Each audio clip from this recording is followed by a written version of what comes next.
वैज्ञानिक प्रबंधन की तकनीक। पहली तकनीक है कार्यात्मक फोरमैनशिप। देखिए यह श्रम विभाजन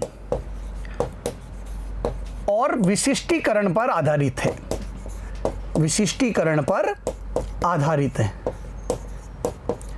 इसके अंतर्गत टेलर ने यह बताया कि जो विशेषज्ञ होते हैं उन्हें ही काम सौंपने चाहिए और एक श्रमिक को विशेषज्ञों से सलाह मिलती रहनी चाहिए, जिससे कार्य बहुत अच्छी गुणवत्ता का होगा। अगला इन्होंने बताया कार्य का प्रमापीकरण एवं सरलीकरण। इन्होंने कहा कि कार्य का एक मानक निर्धारित होना चाहिए, एक मानक निर्धारित होना चाहिए और उसी के अनुसार कार्य होना चाहिए, और जो कार्य करने के तरीके हैं उनको भी सरल बनाना चाहिए। अगला इन्होंने बताया कार्य पद्धति अध्ययन। देखिए किसी भी कार्य को करने के कई तरीके होते हैं, कई तरीके होते हैं, उनमें से सर्वश्रेष्ठ तरीके का चयन करना बहुत ज़रूरी होता है और इस तरीके को वैज्ञानिक पद्धति से तय किया जाना चाहिए कि कौन सा तरीका अच्छा होगा, काम करने के लिए कौन सा तरीका अच्छा होगा। इससे लागत में कमी आएगी और संसाधनों का जो अपव्यय है वह भी रुकेगा। गति अध्ययन। देखिए इसके अंतर्गत इन्होंने बताया कि कर्मचारी जब कार्य करता है तो कई बार वह कई कार्यों के लिए इधर उधर गति करता है, कई बार वह कच्चे माल के लिए इधर उधर दौड़ता है तो कई बार वह औजारों के लिए इधर दौड़ता है। कई प्रकार की गतिविधियां उसके द्वारा की जाती है, उनमें से अनावश्यक गतिविधियों को कम करके उसकी उपयोगिता को बढ़ाया जा सकता है, उसके काम करने की गुणवत्ता को और सुधारा जा सकता है, वो और अधिक मेहनत से अच्छा उत्पादन कर सकेगा क्योंकि अब वह अनावश्यक गतिविधियां नहीं कर रहा है। समय अध्ययन। देखिए इसके अंतर्गत उन्होंने काम करने के समय को एक मापन पद्धतियों के आधार पर तय करने के बारे में बताया कि मापन पद्धतियों के आधार पर यह तय होना चाहिए कि किस कार्य को कितने समय में पूरा किया जा सकेगा, न कि मनमर्जी के आधार पर प्रबंधक यह तय करे कि यह कार्य इतने समय में पूरा होना है। थकान अध्ययन। देखिए इसके अंतर्गत टेलर ने यह बताया कि एक जो कर्मचारी होता है वह लगातार काम करते करते कुछ समय बाद मानसिक और शारीरिक रूप से थक जाता है, तो वह कितने समय बाद थकेगा और उसे कितने समय का इंटरवल चाहिए, अंतराल चाहिए, यह भी वैज्ञानिक रीति द्वारा तय होना चाहिए। ये नहीं कि भाई उसने 2 घंटे काम किया उसके बाद में अंतराल उसे प्रदान कर दिया जाए। जब तक वह थक नहीं जाता तब तक उससे काम करवाना चाहिए, उसके बाद में उसको अंतराल देकर और जब उसकी थकान दूर हो जाए तो वह वापस से काम करे। यह वैज्ञानिक रीति द्वारा तय होना चाहिए। इसके अलावा उन्होंने विभेदात्मक पारिश्रमिक प्रणाली के बारे में भी बताया, यानी जो अकुशल कर्मचारी हैं और कुशल कर्मचारी हैं उनके बीच में पारिश्रमिक का अंतर होना चाहिए। ये नहीं कि कुशल और अकुशल जो मजदूर हैं उन्हें बराबर वेतन मिले, उन्हें बराबर पारिश्रमिक मिले। इसके बारे में अब हम और विस्तार से अध्ययन करते हैं। आइए प्रारंभ करते हैं कार्यात्मक फोरमैनशिप से। कारखाना प्रणाली में फोरमैन वह प्रबंधक होता है जिसके सीधे संपर्क में श्रमिक प्रतिदिन आते हैं। देखिए जो फोरमैन होते हैं ये निम्न स्तरीय प्रबंधक होते हैं, ये निम्न स्तरीय प्रबंधक होते हैं और इनके बाद में श्रमिक वर्ग आता है जिससे ये कार्य करवाते हैं। फोरमैन निम्नतर स्तर का प्रबंधक और उच्चतम श्रेणी का श्रमिक होते हैं। वह केंद्र बिंदु होते हैं जिसके चारों ओर पूरा उत्पादन, नियोजन, क्रियान्वयन एवं नियंत्रण घूमता रहता है। देखिए इसके चारों ओर ही उत्पादन कार्य भी घूमता है, पूरी प्लानिंग भी इसके ऊपर निर्भर करती है, ये किस प्रकार से उनका क्रियान्वयन कराएगा यह भी इस पर निर्भर करता है और नियंत्रण भी इसी पर निर्भर करता है। नियोजन अधिकारी के अधीन। देखिए इसके अंतर्गत टेलर ने यह भी बताया कि जो कार्य है उसको करने के लिए नियोजन और उत्पादन कार्य को करने के लिए 2 अलग अलग वर्ग होने चाहिए। यानी एक वर्ग जो है वो प्लानिंग करे और जो दूसरा वर्ग है वो उत्पादन का कार्य करे। और इसके अंतर्गत भी उन्होंने ये कहा कि अलग अलग विशेषज्ञ होने चाहिए, दोनों के अंतर्गत अलग अलग विशेषज्ञ होने चाहिए। और ये विशेषज्ञ श्रमिक को, जो काम करने वाला है, उसको समय समय पर क्या देंगे, सलाह प्रदान करने का कार्य करेंगे।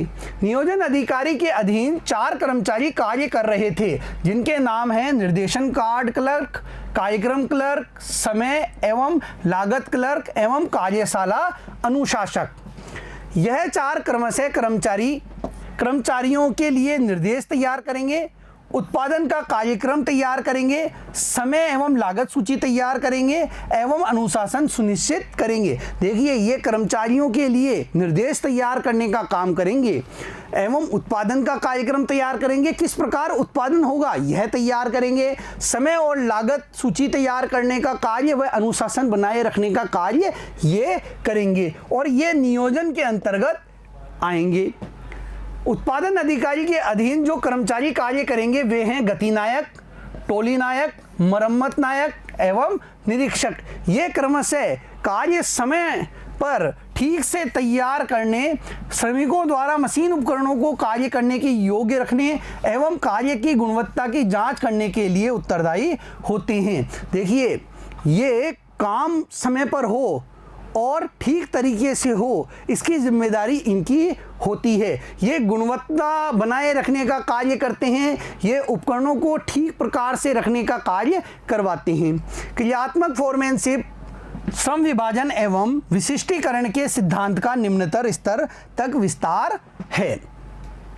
देखिए, कारखाना प्रबंधक, इसके नीचे नियोजन अधिकारी और एक आया उत्पादन अधिकारी। 2 भागों में इसे बांटा गया।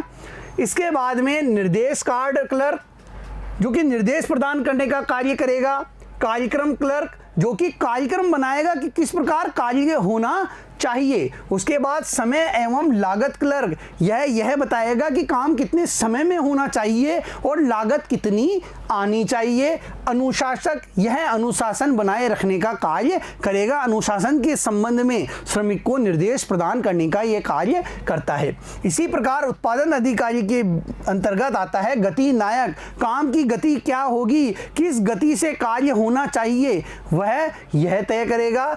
टोली नायक, ग्रुप लीडर, यह काम के बारे में अवलोकन करता रहेगा और अपनी टीम को मोटिवेट करने का कार्य करता रहेगा। मरम्मत नायक, यह मशीनों की मरम्मत का कार्य करेगा। यह मशीनों को कब मरम्मत की आवश्यकता है इसको ध्यान में रखते हुए उन्हें ठीक करवाने का प्रयास करेगा। निरीक्षक, यह कार्यों का निरीक्षण करेगा, गुणवत्ता को बनाए रखने के लिए श्रमिकों को निर्देश प्रदान करेगा। श्रमिक इन सभी से निर्देश प्राप्त करेगा और उसके अनुसार वह अपने कार्य को अच्छे तरीके से करने का प्रयास करेगा। यह है क्रियात्मक फोरमैनशिप। फोरमैन में बुद्धि, चातुर्य, शिक्षा, स्थिरता, निर्णय विशिष्ट ज्ञान, शारीरिक दक्षता एवं ऊर्जा, ईमानदारी तथा अच्छा स्वास्थ्य होना चाहिए। एक फोरमैन जो है उसमें बुद्धि होनी चाहिए, वह शिक्षा प्राप्त व्यक्ति होना चाहिए, चातुर्यता उसमें भरी होनी चाहिए, निर्णय लेने की शक्ति, विशिष्ट ज्ञान उसमें होना चाहिए, साथ ही वह ऊर्जावान हो, ईमानदार व्यक्ति होना चाहिए, जिससे कि उसके नीचे के जो श्रमिक हैं वो उससे प्रेरित हो सकें। क्योंकि यह सभी गुण किसी एक व्यक्ति में नहीं मिल सकते, इसलिए टेलर ने 8 विशेषज्ञों की टीम का सुझाव दिया। अब ये सारे गुण एक व्यक्ति में नहीं हो सकते। एक व्यक्ति ईमानदार है, वह निर्णय भी ले सकता है, वह बुद्धि भी रखता है, लेकिन जरूरी नहीं वह शारीरिक रूप से दक्ष हो, वह ऊर्जावान हो। तो इसके लिए टेलर ने यह बताया कि इसके लिए 8 अलग अलग जो व्यक्ति हैं वो नियुक्त होने चाहिए और अलग अलग कार्यों में वो विशेषज्ञ हों। ऐसे व्यक्तियों को नियुक्त किया जाए और ऐसे व्यक्ति ही श्रमिक को निर्देश प्रदान करने का कार्य करें। प्रत्येक विशेषज्ञ को उसकी अपनी योग्यता अनुसार कार्य सौंपा जाता है। जो जिस क्षेत्र में विशेषज्ञ है उसे उसी योग्यता के अनुसार कार्य दिया जाना चाहिए, ताकि वह अपने कार्य को अच्छे तरीके से कर सके। यदि कोई ऊर्जावान है, अच्छे तरीके से वह कार्य करा सकता है, तो उसे गति नायक भी बनाया जा सकता है कि वह कार्य की गति को अच्छे तरीके से मेंटेन करके चलेगा। कोई अच्छा अनुशासक है जिसमें खुद भी अनुशासित रहता है, तो उसे अनुशासक बनाया जा सकता है ताकि वह श्रमिकों में अनुशासन की भावना बनाए रखे। तो इस प्रकार जो जिस कार्य में विशेषज्ञ है, मान लीजिए कोई मशीनरी से संबंधित अच्छा ज्ञान रखता है, तो उसे मरम्मत नायक बनाया जा सकता है ताकि वह मशीनों की अच्छी तरीके से देखभाल कर सके। तो इस प्रकार टेलर ने यह कहा कि 8 व्यक्ति मिलकर एक श्रमिक को अच्छे तरीके से गाइड कर सकते हैं और उसे और अधिक कुशल बनाने का कार्य कर सकते हैं। अगला है कार्य का प्रमापीकरण एवं सरलीकरण।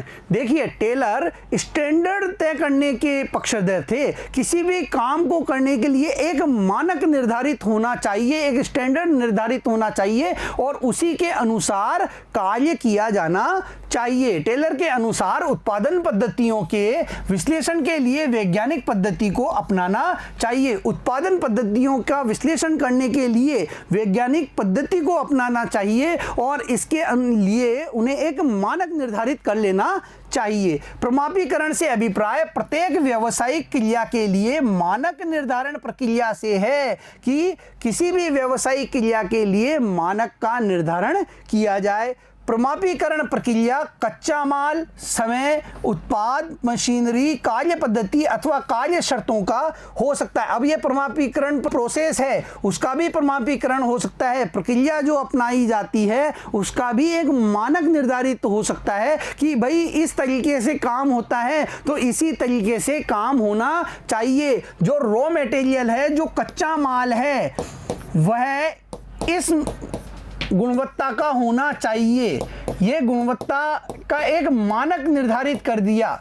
उस गुणवत्ता मानक पर यदि कच्चा माल खरा उतरता है तो उसे वह व्यवसाय खरीदे, अन्यथा उसे रिजेक्ट कर दे। इसी प्रकार कि भाई इस निर्धारित समय अवधि में काम पूरा होना चाहिए। यह एक स्टैंडर्ड तय कर दे कि इस कार्य को करने के लिए 2 दिन का समय लगता है तो 2 दिन में ही यह कार्य पूरा होना चाहिए। इसी प्रकार उत्पाद, मशीनरी, कार्य पद्धति और कार्य शर्तों के भी मानक निर्धारित होने चाहिए।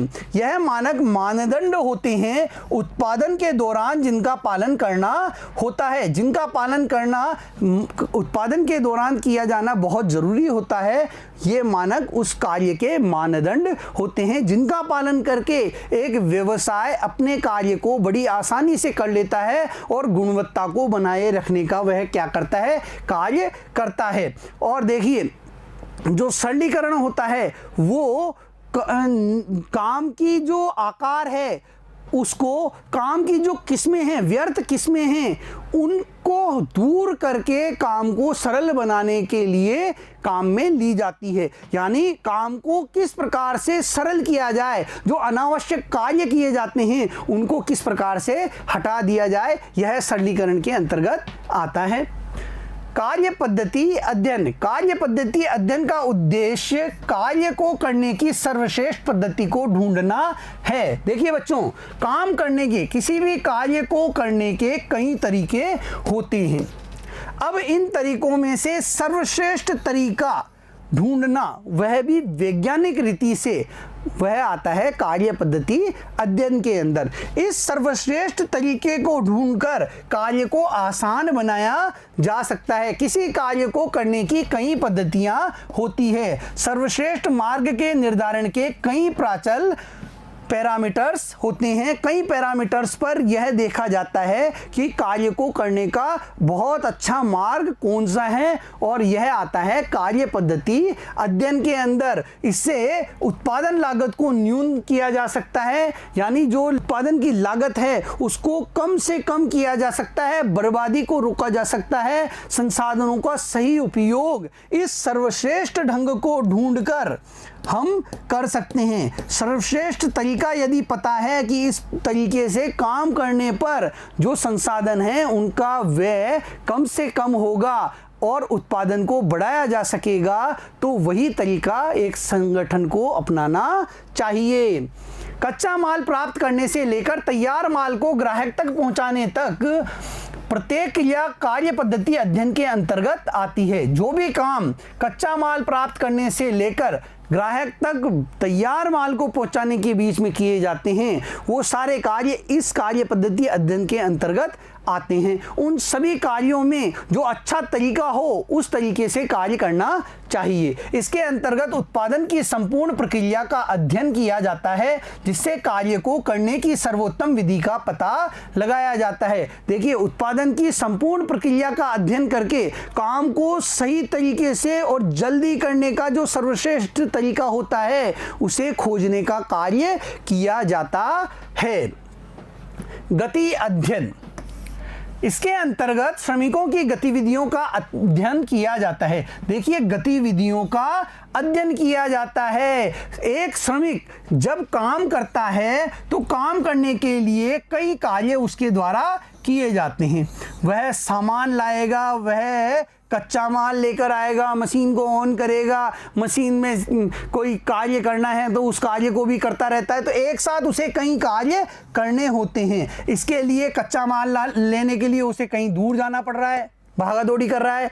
इसके अलावा वह जैसे उसको औजार चाहिए, औजार लेने के लिए वो कहीं अन्य जगह गया, माल लेने के लिए वो कहीं जा रहा है, फिर तैयार माल को वो रखने के लिए किसी अन्य स्थान पे जा रहा है। तो इस प्रकार उसे कई प्रकार की गतिविधियां करनी होती है ताकि अनावश्यक गतियों को कम करके समय की बर्बादी रोकी जा सके। देखिए, गति अध्ययन के माध्यम से इन गतिविधियों का अध्ययन करके जो अनावश्यक गतियां होती है उनको कम करके समय की बर्बादी को रोका जा सकता है। अब ये तैयार माल को रखने के लिए कोई अन्य व्यक्ति कार्य कर रहा है तो इस श्रमिक को उस माल को रखने के लिए नहीं जाना पड़ेगा। जो कच्चा माल है वो इसके नज़दीक प्राप्त हो रहा है, औजार इसके नज़दीक इसे प्राप्त हो रहे हैं, तो इसे क्या है, इधर उधर आने जाने की समस्या से छुटकारा मिलेगा और इसका काम और तेजी से होगा तथा कार्य क्षमता एवं उत्पादकता बढ़े। ये गति अध्ययन के अंतर्गत किया जाता है। टेलर ने अपने गति अध्ययन में विभिन्न मुद्राओं की पहचान करने के लिए स्टॉपवॉच, विभिन्न चिन्हों, रंगों का प्रयोग किया। अब ये जो गति अध्ययन किया गया इसके लिए टेलर ने कई तरीके अपनाए। उसके अंतर्गत उसने स्टॉपवॉच, विभिन्न चिन्ह और रंगों का प्रयोग करते हुए एक श्रमिक के विभिन्न गतिविधियों को पहचानने का कार्य किया कि एक श्रमिक एक कार्य को करने के लिए किस किस प्रकार की गतिविधियां कर रहा है और उन गतिविधियों में से कितनी गतिविधियां सही हैं और कितनी गतिविधियां अनावश्यक है, समय को बर्बाद करने वाली गतिविधियां हैं। और उन गतिविधियों को पहचान कर उसने उन गतिविधियों को कम करने का प्रयास किया, जिससे समय की बर्बादी रुकी और कार्य क्षमता व उत्पादकता में वृद्धि होने लगी। अगला है समय अध्ययन। देखिए, इसके अंतर्गत टेलर ने यह बताया कि किसी कार्य को करने का कितना समय लगेगा यह प्रबंधक अपनी इच्छा के अनुसार तय ना करे। प्रबंधक इच्छा से तय न करे कि कितना समय लगेगा, 4 घंटे लगेंगे, 5 घंटे लगेंगे, यह उसे अपनी इच्छा के अनुसार तय नहीं करना चाहिए, बल्कि जो कार्य हो रहा है उसका निरीक्षण किया जाना चाहिए। काफ़ी लंबे समय तक उस कार्य को देखना चाहिए कि यह कितने समय में श्रमिक पूरा कर रहे हैं। एक श्रमिक किसी कार्य को 2 घंटे में पूरा कर लेता है, दूसरा श्रमिक भी उसे 2 घंटे में पूरा कर लेता है और इसी प्रकार और कई श्रमिक जो हैं उसे कितने समय में पूरा कर रहे हैं, इस कार्य का निरीक्षण किया जाना चाहिए। काफ़ी लंबे समय तक निरीक्षण करने के बाद में यह तय किया जाना चाहिए कि यह कार्य इतने समय में पूरा हो जाएगा, न कि प्रबंधक की इच्छा के अनुसार। और इसके लिए मापन विधियों का प्रयोग किया जाना चाहिए। तकनीक कार्य को पूरा करने के लिए मानक समय का निर्धारण करती है। देखिए, जो यह तकनीक है ये मानक समय का निर्धारण करने का कार्य करती है। कार्य के प्रत्येक घटक के लिए समय मापन विधियों का प्रयोग किया जाता है और प्रत्येक घटक के लिए समय मापन पद्धतियों का विधियों का प्रयोग किया जाता है।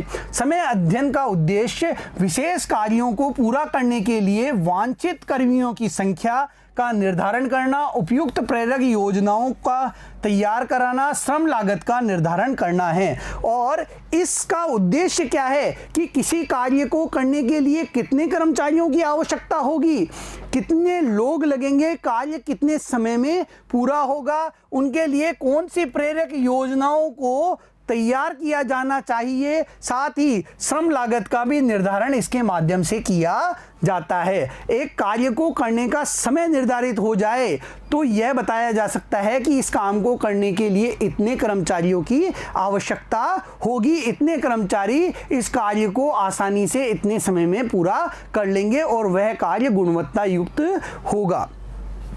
अगला है थकान अध्ययन। देखिए, कर्मचारी कार्य करता है और एक निर्धारित समय के बाद में वह थक जाता है। वह क्या महसूस करने लगता है? थकान महसूस करने लगता है। शारीरिक रूप से भी वह थक जाता है और मानसिक रूप से भी वह थक जाता है। तो उसे कुछ समय का जो है अवकाश चाहिए, अंतराल चाहिए होता है। कुछ समय का इंटरवल उसे चाहिए होता है अपनी थकान को दूर करने के लिए, और कुछ समय के अंतराल के बाद वह पुनः पहले की तरह ही ऊर्जावान होकर काम करने लगता है। अब कई जगह यह कार्य जो ये अंतराल है यह प्रबंधक तय करते हैं।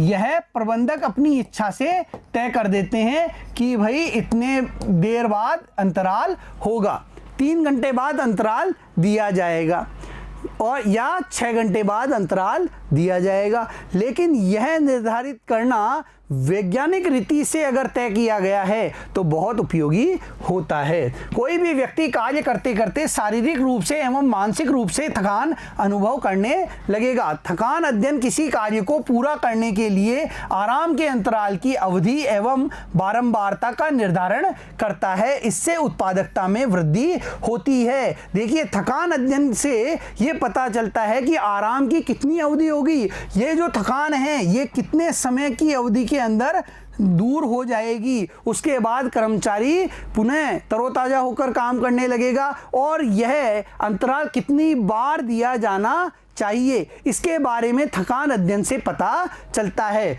और इससे उत्पादकता में वृद्धि होती है। जब कोई कर्मचारी तरोताजा होकर काम करेगा तो वह उत्पादन को बढ़ाने का कार्य ही करेगा।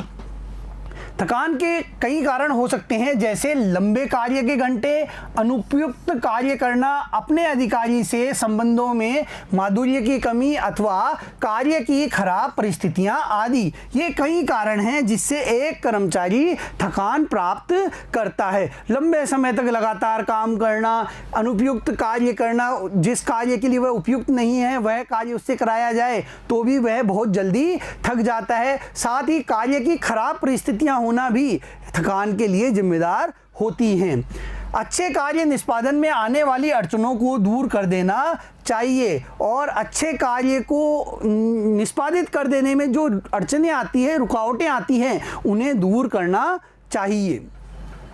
अगला है विभेदात्मक पारिश्रमिक प्रणाली। देखिए, इसके अंतर्गत टेलर ने यह कहा कि कुशल कर्मचारी भी होते हैं और अकुशल कर्मचारी भी होते हैं।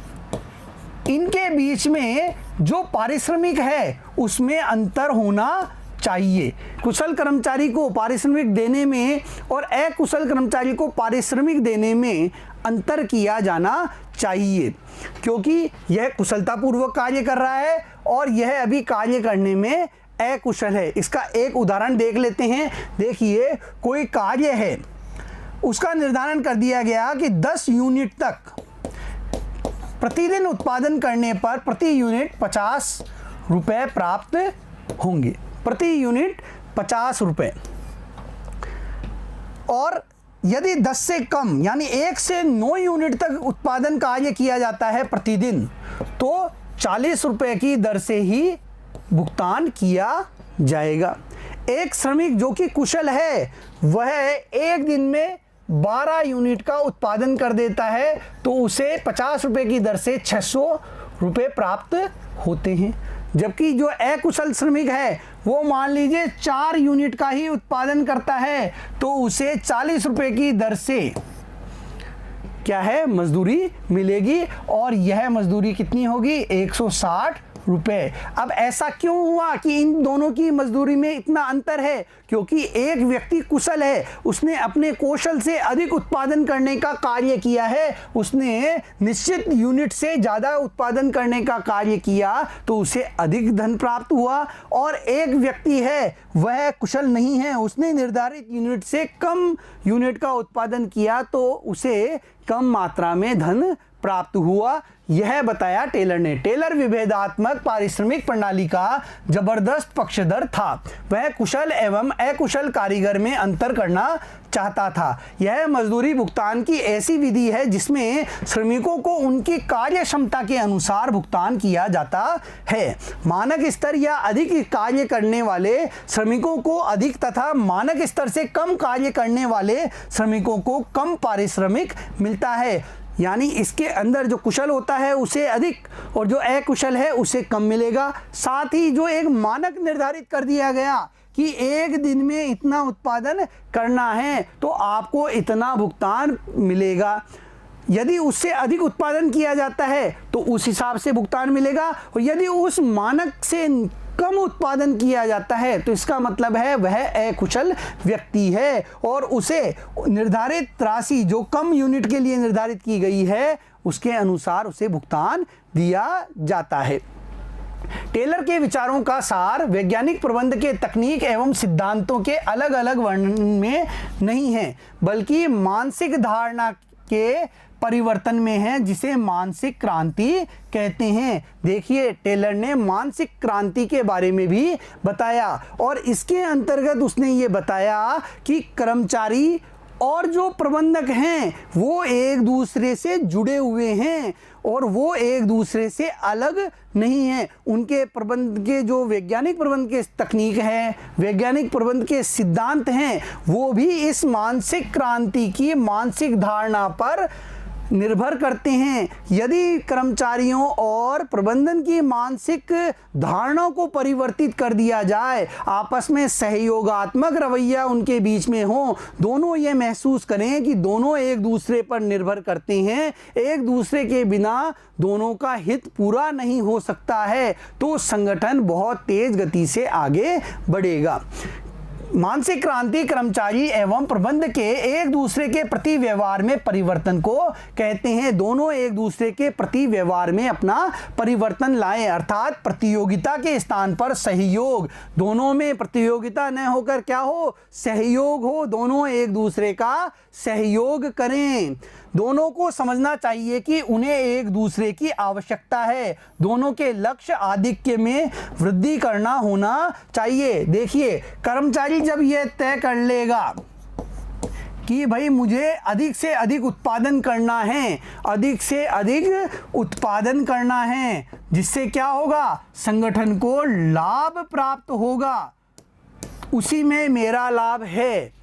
और साथ ही जो प्रबंधन है वह भी यह तय कर ले कि यदि संगठन को जो लाभ प्राप्त होगा उस लाभ में कर्मचारियों को हिस्सा दिया जाना चाहिए। कर्मचारियों को उसी अनुरूप उनके वेतन में वृद्धि कर देनी चाहिए या उन्हें अन्य प्रकार से लाभ दिया जाना चाहिए। इस लाभ के लिए तो कर्मचारी भी खुश होंगे और प्रबंधन को भी अधिक लाभ प्राप्त करने के लिए ज़्यादा प्रयास नहीं करने पड़ेंगे। कर्मचारी स्वयं प्रेरित होकर संगठन के हित को पूरा करने के लिए प्रयास करेंगे, संगठन के लक्ष्य को प्राप्त करने के लिए वो प्रयास करेंगे। यदि कंपनी को लाभ होता है तो प्रबंधकों को चाहिए कि वह इससे कर्मचारियों में बांटे। कर्मचारियों को भी चाहिए कि कंपनी की भलाई के लिए वह परिश्रम करे एवं परिवर्तन को अपनाए। देखिए, कर्मचारियों को भी ये चाहिए कि कंपनी की भलाई के लिए वे प्रयासरत रहें, वे परिश्रम करें और परिवर्तन को अपनाने का कार्य करें। बार बार हड़ताल करके अपनी मांगे पूरी करवाने का प्रयास वो ना करें, बल्कि जो प्रबंधन करवाता है कार्य उनसे, उसको बड़ी ईमानदारी के साथ, पूर्ण सहयोग के साथ उस कार्य को संपादित करे। टेलर के अनुसार वैज्ञानिक प्रबंध इस दृढ़ विश्वास पर आधारित है कि दोनों का हित समान है। देखिए, वैज्ञानिक प्रबंध ये कहता है कि जो कर्मचारी हैं और प्रबंधक हैं, दोनों का हित आपस में जुड़ा हुआ है। यदि कर्मचारी समृद्ध होंगे तो प्रबंधन भी समृद्ध होगा, और यदि प्रबंधन समृद्ध होगा तो श्रमिक भी समृद्ध होंगे। कर्मचारियों की समृद्धि के बिना प्रबंधकों की समृद्धि, और इसके विपरीत प्रबंधकों की समृद्धि के बिना श्रमिकों की समृद्धि भी अधिक समय तक नहीं रह सकती। ये मानसिक क्रांति के अंतर्गत बताया गया है टेलर द्वारा कि भाई दोनों का हित एक दूसरे से जुड़ा हुआ है और दोनों को एक दूसरे के हितों की पूर्ति के लिए कार्य करना चाहिए। बच्चों, आज हमने वैज्ञानिक प्रबंध की तकनीक पर चर्चा की। अगले वीडियो में फिर मिलेंगे। धन्यवाद।